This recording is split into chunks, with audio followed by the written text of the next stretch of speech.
Cyclops and Wolverine. Two leaders, two heroes, two generals of a dying species. There are few as iconic as these two X-Men.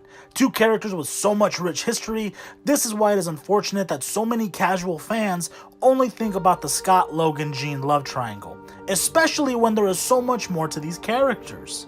For the past 40 plus years, we have had some wild events with these two at the epicenter, moments of apocalypse, onslaughts, and decimations. These two have had some incredible highs, but unfortunately their complex bromance hit some lows, especially with an all-time low with the forced schism event in 2011.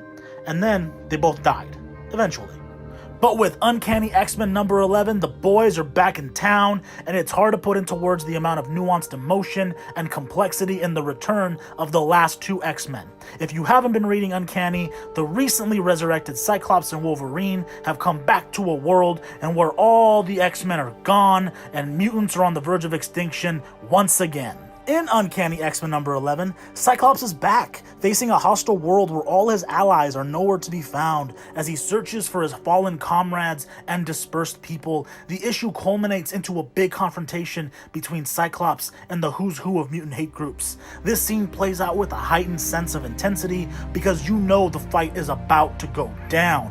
But it's one man, Scott Summers, who we all know is no slouch when it comes to confrontation or impossible odds, but it still feels tense, and you feel the danger and peril for Cyclops mounting. We get a wisecrack from Reaver Commander Donald Pierce, who basically laments at the death of all mutants and mockingly states, "What's it like knowing your friends all died? The world doesn't care and you're going to die all alone." These are powerful words, and the tension is palpable. Cyclops was about to go down in a blaze of glory, and if only there was someone to help him. And then the greatest moment in recent comic book history occurs. We hear that Wolverine claw sound effect. And there are no words to express my feelings of elation to see Wolverine come back from the dead and to join forces with Cyclops once again after so many years of mutant politics and hostile estrangement. After the conflict of the mutant schism and the disaster of the Avenger mutant fighting and the heightened tensions over Cyclops' mutant revolution, we see the personal strife, turmoil, and anger that these two X-Men had for one another come to a head in an act of mutual understanding and mutant cooperation. They realize there is something more important than their petty ideologies and imagined slights. We see two titans come together for the greater good, a reunion, a return to form, best friends once again reunited, and it feels so good.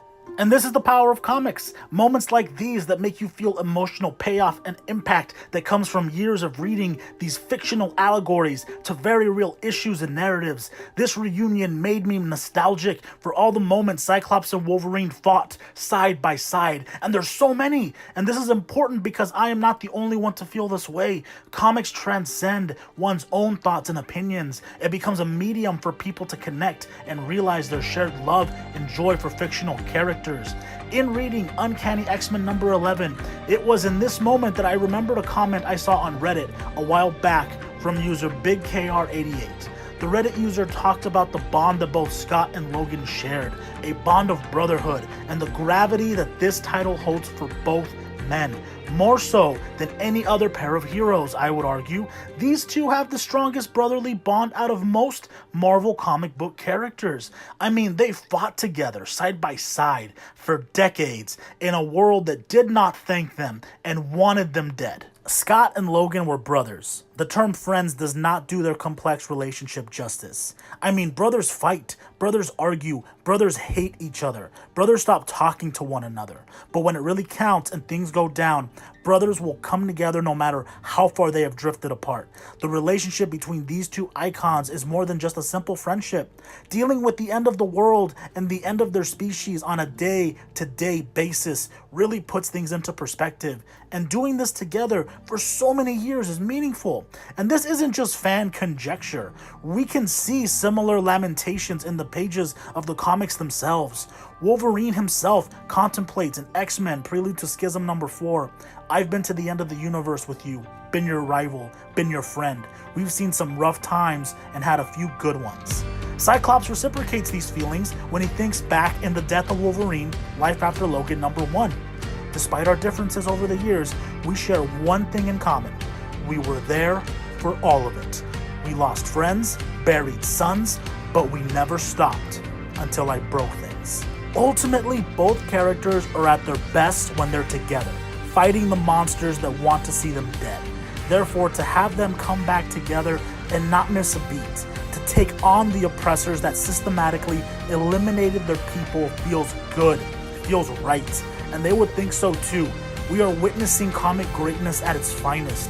We are witnessing a significant moment in the mutant and Marvel ethos. Cyclops and Wolverine are back. They are not pulling punches. They are back with a vengeance to remind the world that the mutant species will not go out with a whimper, but with a bang.